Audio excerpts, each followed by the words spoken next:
وَإِذْ قَتَلْتُمْ نَفْسًا فَادَّارَأْتُمْ فِيهَا وَاللَّهُ مُخْرِجٌ مَا كُنتُمْ تَكْتُمُونَ۔ اور تمہیں یاد ہے وہ واقعہ جب تم نے ایک شخص کی جان لی تھی، پھر اس کے بارے میں جھگڑنے اور ایک دوسرے پر قتل کا الزام تھوپنے لگے تھے، اور اللہ نے فیصلہ کر لیا تھا کہ جو کچھ تم چھپاتے ہو اسے کھول کر رکھ دے گا۔ فَقُلْنَا اضْرِبُوهُ بِبَعْضِهَا كَذَلِكَ يُحْيِي اللَّهُ الْمَوْتَى وَيُرِيكُمْ آيَاتِهِ لَعَلَّكُمْ تَعْقِلُونَ۔ اس وقت ہم نے حکم دیا کہ مقتول کی لاش کو اس کے ایک حصے سے ضرب لگاؤ، دیکھو اس طرح اللہ مردوں کو زندگی بخشتا ہے اور تمہیں اپنی نشانیاں دکھاتا ہے تاکہ تم سمجھو۔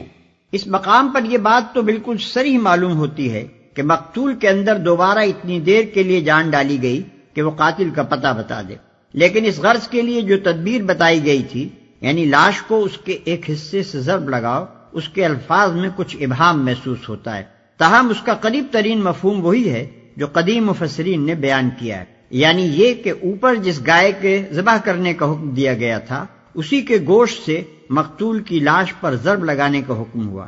اس طرح گویا بیک کرشمہ دو کار ہوئے، ایک یہ کہ اللہ کی قدرت کا ایک نشان انہیں دکھایا گیا، دوسرے یہ کہ گائے کی عظمت و تقدیس اور اس کی معبودیت پر بھی ایک کاری ضرب لگی کہ اس نام نہاد معبود کے پاس اگر کچھ بھی طاقت ہوتی تو اسے ذبح کرنے سے ایک آفت برپا ہو جانی چاہیے تھی، نہ کہ اس کا ذبح ہونا الٹا مفید ثابت ہو۔ ثم قست قلوبكم من بعد ذلك فهي كالحجارة أو أشد قسوة وَإِنَّ مِنَ الْحِجَارَةِ لَمَا يَتَفَجَّرُ مِنْهُ الْأَنْهَارُ وَإِنَّ مِنْهَا لَمَا يَشَّقَّقُ فَيَخْرُجُ مِنْهُ الْمَاءُ وَإِنَّ مِنْهَا لَمَا يَهْبِطُ مِنْ خَشْيَةِ اللَّهِ وَمَا اللَّهُ بِغَافِلٍ عَمَّا تَعْمَلُونَ۔ مگر ایسی نشانیاں دیکھنے کے بعد بھی آخر کار تمہارے دل سخت ہو گئے، پتھروں کی طرح سخت، بلکہ سختی میں کچھ ان سے بھی بڑے ہوئے۔ کچھ پتھروں میں سے تو کوئی ایسا بھی ہوتا ہے جس میں سے چشمے پھوٹ بہتے ہیں، کوئی پھٹتا ہے اور اس میں سے پانی نکل آتا ہے، اور کوئی خدا کے خوف سے لرز کر گر بھی پڑتا ہے۔ اللہ تمہارے کرتوتوں سے بے خبر نہیں ہے۔ افتطمعون ان يؤمنوا لكم وقد كان فريق منهم يسمعون كلام الله ثم يحرفونه من بعد ما عقلوه وهم يعلمون۔ اے مسلمانوں، اب کیا ان لوگوں سے تم یہ توقع رکھتے ہو کہ یہ تمہاری دعوت پر ایمان لے آئیں گے، حالانکہ ان میں سے ایک گروہ کا شیوا یہ رہا ہے کہ اللہ کا کلام سنا اور پھر خوب سمجھ بوجھ کر دانستہ اس میں تحریف کی، یہ تمہاری دعوت پر ایمان لے آئیں گے؟ یہ خطاب مدینے کے ان 9 مسلموں سے ہے جو قریب کے زمانے ہی میں نبی عربی صلی اللہ علیہ وسلم پر ایمان لائے تھے۔ ان لوگوں کے کان میں پہلے سے نبوت، کتاب، ملائکہ، آخرت، شریعت وغیرہ کی جو باتیں پڑی ہوئی تھیں وہ سب انہوں نے اپنے ہمسایہ یہودیوں ہی سے سنی تھی، اور یہ بھی انہوں نے یہودیوں ہی سے سنا تھا کہ دنیا میں ایک پیغمبر اور آنے والے ہیں، اور یہ کہ جو لوگ ان کا ساتھ دیں گے وہ ساری دنیا پر چھا جائیں گے۔ یہی معلومات تھیں جن کی بنا پر اہل مدینہ نبی صلی اللہ علیہ وسلم کی نبوت کا چرچا سن کر آپ کی طرف خود متوجہ ہوئے اور جوق در جوق ایمان لائے۔ اب وہ متوقع تھے کہ جو لوگ پہلے ہی سے انبیاء اور کتب آسمانی کے پیرو ہیں اور جن کی دی ہوئی خبروں کی بدولت ہی ہم کو نعمت ایمان میسر ہوئی ہے، وہ ضرور ہمارا ساتھ دیں گے، بلکہ اس راہ میں پیش پیش ہوں گے۔ چنانچہ یہی توقعات لے کر یہ پرجوش 9 مسلم اپنے یہودی دوستوں اور ہمسایوں کے پاس جاتے تھے اور ان کو اسلام کی دعوت دیتے تھے۔ پھر جب وہ اس دعوت کا جواب انکار سے دیتے تو منافقین اور مخالفین اسلام اس سے یہ استدلال کرتے تھے کہ معاملہ کچھ مشتبہ ہی معلوم ہوتا ہے، ورنہ اگر یہ واقعی نبی ہوتے تو آخر کیسے ممکن تھا کہ اہل کتاب کے علماء اور مشائخ اور مقدس بزرگ جانتے بوجھتے ایمان لانے سے منہ موڑتے اور خوامخواہ اپنی عاقبت خراب کر لیتے۔ اس بنا پر بنی اسرائیل کی تاریخی سرگزشت بیان کرنے کے بعد اب ان سادہ دل مسلمانوں سے کہا جا رہا ہے کہ جن لوگوں کی سابق روایات یہ کچھ رہی ہیں ان سے تم کچھ بہت زیادہ لمبی چوڑی توقعات نہ رکھو، ورنہ جب ان کے پتھر دلوں سے تمہاری دعوت حق ٹکرا کر واپس آئے گی تو دل شکستہ ہو جاؤ گے۔ یہ لوگ تو صدیوں کے بگڑے ہوئے ہیں، اللہ کی جن آیات کو سن کر تم پر لرزہ طاری ہو جاتا ہے انہی سے کھیلتے اور تمسخر کرتے ان کی نسلیں بیت گئی ہیں۔ دین حق کو مست کر کے یہ اپنی خواہشات کے مطابق ڈھال چکے ہیں اور اسی مست شدہ دین سے یہ نجات کی امیدیں باندھے بیٹھے ہیں۔ ان سے یہ توقع رکھنا فضول ہے کہ حق کی آواز بلند ہوتے ہی یہ ہر طرف سے دوڑے چلے آئیں گے۔ پھر خوب سمجھ بوجھ کر دانستہ اس میں تحریف کی۔ ایک گروہ سے مراد ان کے علماء اور حاملین شریعت ہیں۔ کلام اللہ سے مراد تورات، زبور اور وہ دوسری کتابیں ہیں جو ان لوگوں کو ان کے انبیاء کے ذریعے سے پہنچیں۔ تحریف کا مطلب یہ ہے کہ بات کو اصل معنی و مفہوم سے پھیر کر اپنی خواہش کے مطابق کچھ دوسرے معنی پہنا دینا جو قائل کے منشا کے خلاف ہوں۔ نیز الفاظ میں تغیر و تبدل کرنے کو بھی تحریف کہتے ہیں۔ علماء بنی اسرائیل نے یہ دونوں طرح کی تحریفیں کلام الہی میں کی ہیں۔ وَإِذَا لَقُوا الَّذِينَ آمَنُوا قَالُوا آمَنَّا وَإِذَا خَلَا بَعْضُهُمْ إِلَى بَعْضٍ قَالُوا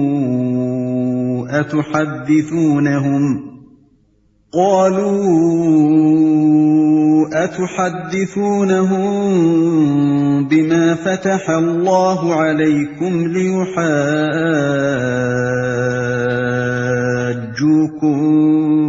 بِهِ عِندَ رَبِّكُمْ أَفَلَا تَعْقِلُونَ۔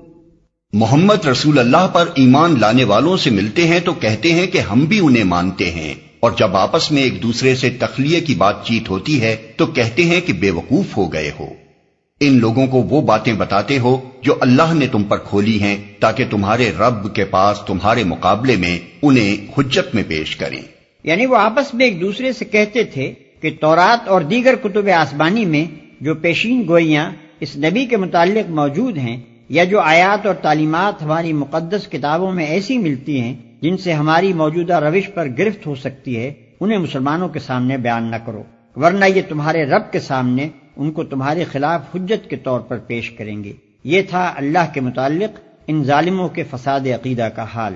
گویا وہ اپنے نزدیک یہ سمجھتے تھے کہ اگر دنیا میں وہ اپنی تحریفات اور اپنی حق پوشی کو چھپا لے گئے تو آخرت میں ان پر مقدمہ نہ چل سکے گا۔ اسی لیے بعد کے جملہ معترضہ میں ان کو تنبیہ کی گئی ہے کہ کیا تم اللہ کو بے خبر سمجھتے ہو؟ أَوَلَا يَعْلَمُونَ أَنَّ اللَّهَ يَعْلَمُ مَا يُسِرُّونَ وَمَا يُعْلِنُونَ۔ اور کیا یہ جانتے نہیں ہیں کہ جو کچھ یہ چھپاتے ہیں اور جو کچھ ظاہر کرتے ہیں اللہ کو سب باتوں کی خبر ہے۔ وَمِنْهُمْ أُمِّيُّونَ لَا يَعْلَمُونَ الْكِتَابَ إِلَّا أَمَانِيَّ وَإِنْ هُمْ إِلَّا يَظُنُّونَ۔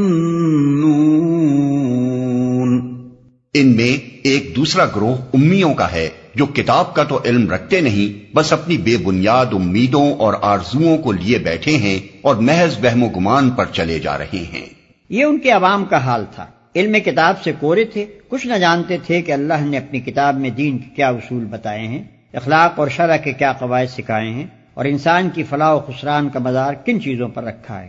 اس علم کے بغیر وہ اپنے مفروضات اور اپنی خواہشات کے مطابق گھڑی ہوئی باتوں کو دین سمجھے بیٹھے تھے اور جھوٹی توقعات پر جی رہے تھے۔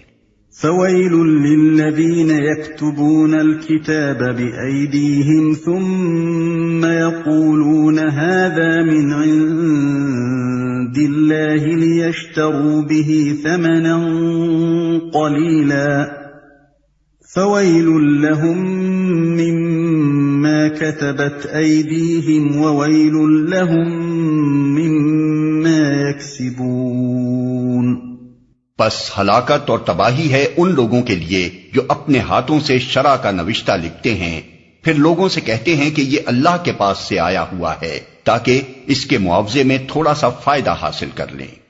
ان کے ہاتھوں کا یہ لکھا بھی ان کے لیے تباہی کا سامان ہے اور ان کی یہ کمائی بھی ان کے لیے موجب ہلاکت۔ تھوڑا سا فائدہ حاصل کر لیں۔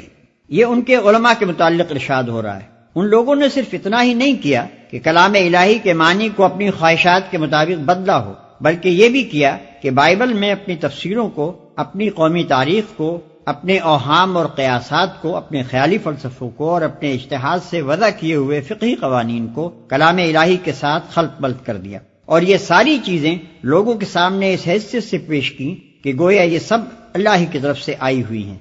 ہر تاریخی افسانہ، ہر مفسر کی تعویل، ہر متکلم کا الہیاتی عقیدہ اور ہر فقیہ کا قانونی اجتہاد جس نے مجموعہ کتب مقدسہ یعنی بائبل میں جگہ پالی، اللہ کا قول ورڈ آف گاڈ بن کر رہ گیا، اس پر ایمان لانا فرض ہو گیا اور اس سے پھرنے کے معنی دین سے پھر جانے کے ہو گئے۔ وَقَالُوا لَن تَمَسَّنَا النَّارُ إِلَّا أَيَّامًا مَّعْدُودَةً قُلْ أَتَّخَذْتُمْ عِندَ اللَّهِ عَهْدًا فَلَن يُخْلِفَ اللَّهُ عَهْدَهُ أَمْ تَقُولُونَ عَلَى اللَّهِ مَا لَا تَعْلَمُونَ۔ وہ کہتے ہیں کہ دوزخ کی آگ ہمیں ہرگز چھونے والی نہیں، الا یہ کہ چند روز کی سزا مل جائے تو مل جائے۔ ان سے پوچھو، کیا تم نے اللہ سے کوئی عہد لے لیا ہے جس کی خلاف ورزی وہ نہیں کر سکتا؟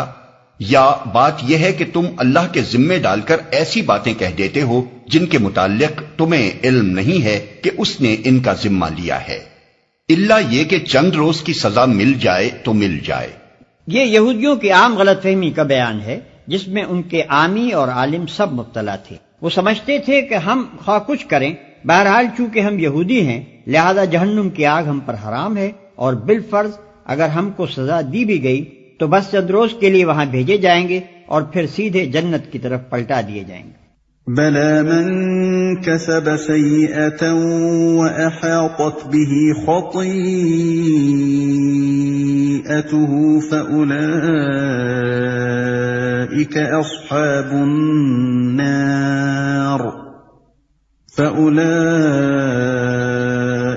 أَصْحَابُ النَّارِ هُمْ فِيهَا خَالِدُونَ۔ آخر تمہیں دوزخ کی آگ کیوں نہ چھوئے گی؟ جو بھی بدی کمائے گا اور اپنی خطاکاری کے چکر میں پڑا رہے گا وہ دوزخی ہے اور دوزخ ہی میں وہ ہمیشہ رہے گا۔ وَالَّذِينَ آمَنُوا وَعَمِلُوا الصَّالِحَاتِ أُولَئِكَ أَصْحَابُ الْجَنَّةِ هُمْ فِيهَا خَالِدُونَ۔ اور جو لوگ ایمان لائیں گے اور نیک عمل کریں گے وہی جنتی ہیں اور جنت میں وہ ہمیشہ رہیں گے۔